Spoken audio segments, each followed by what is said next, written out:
We've created a wide range of videos talking about various scholarships in various countries. But we thought that it's high time that we brought you an extensive guide on how to apply to each of these scholarships, what process to follow, how long does it take for the results to come. Basically, from point A to point Z to apply to each of these scholarships. Hi everyone, my name is Priya and in this video we'll be discussing step-by-step process to apply to MEXT Scholarship. We have Shaaista Hasan today, a MEXT Scholar who will be helping us with detailed process of it.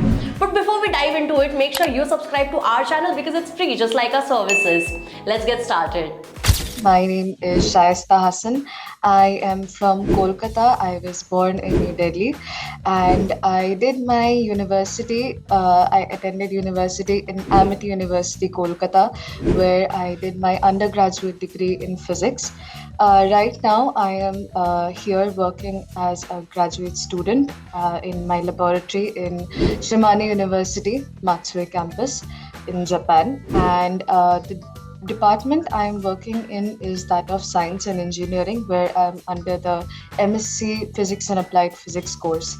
So it is a course where I'm learning physics and material science side by side, since that is what I'm really passionate about.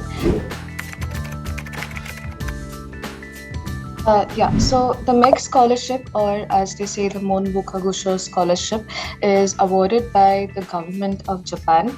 And in this scholarship, it covers all my tuition fees. My tuition fees is exempted.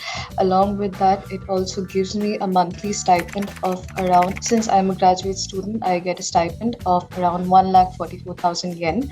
And along with that, it also covers your one round trip of air travel, like from Kolkata to Japan International Airport, and then later after my duration, one ticket from Japan to Kolkata.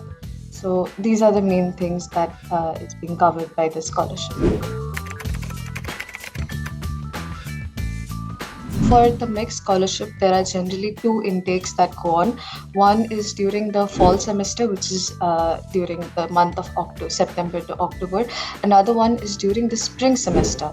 And the MEXT Scholarship again has two parts. One is awarded by, one is through the university recommendation, which is what I got, where I got in touch with one of the universities in Japan. And through them, I obtained a recommendation and got the scholarship through the priority ranking. Another one is by the Embassy of Japan in India, which is in New Delhi.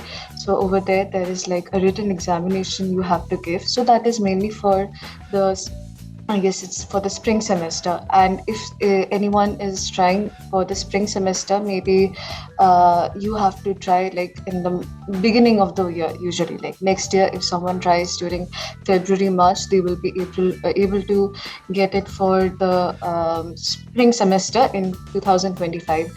And again, if someone wants to get it for the fall semester of 2024, I think they should start preparing by I would say start preparing in November. Because if you're going to go for the fall semester, you would have to contact professors from Japanese universities, and that whole process takes a bit of time to get in touch with them, get the recommendation. One thing which I can say is my own experience. Firstly, oftentimes there are many advertisements which is given by this organization of Japan called JPSS, and they have these virtual fairs of different universities, Japanese universities. So my suggestion to anyone would be is attending one of those virtual fairs, selecting a college that they like with the courses and all. Most of the college websites in Japan, they have a list of all the professors and what their research work is and everything. So after that, I would say like you need to be patient. You need to contact a lot of professors. You need to see who is responding and who isn't. Like for my case, I mailed about 10 professors and I got responses from maybe 2 or 3. So that is one thing. But It's also there that once you can get in touch with one of the professors, the entire process of the application is more or less smooth sailing, because they are going to be there guiding you.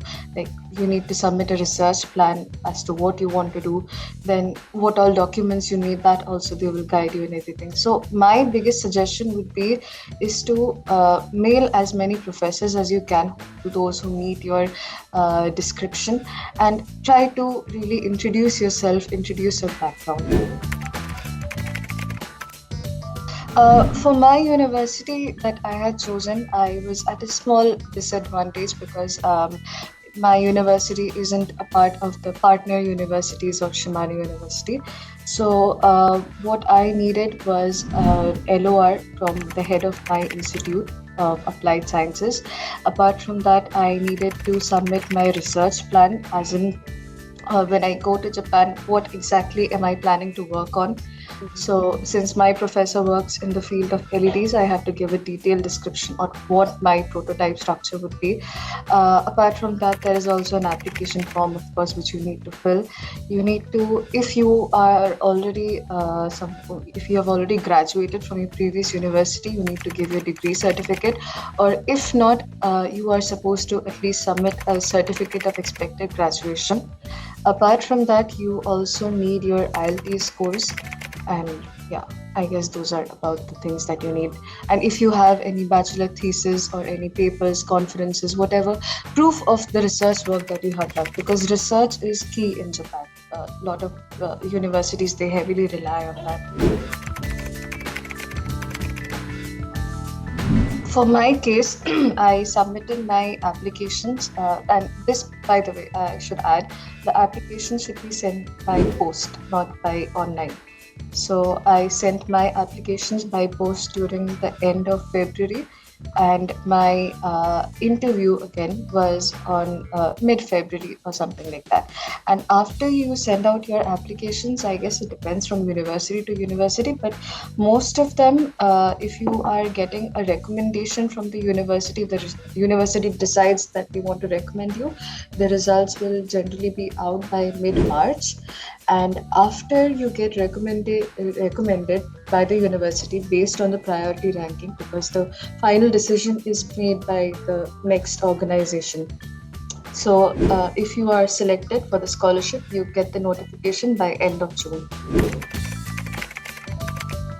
After you get to know that you have gotten your scholarship, you get the official notification and everything, then it's very much smooth sailing, I would say, because for your visa application, they will give you, you can choose your own time slot when you want to go and everything.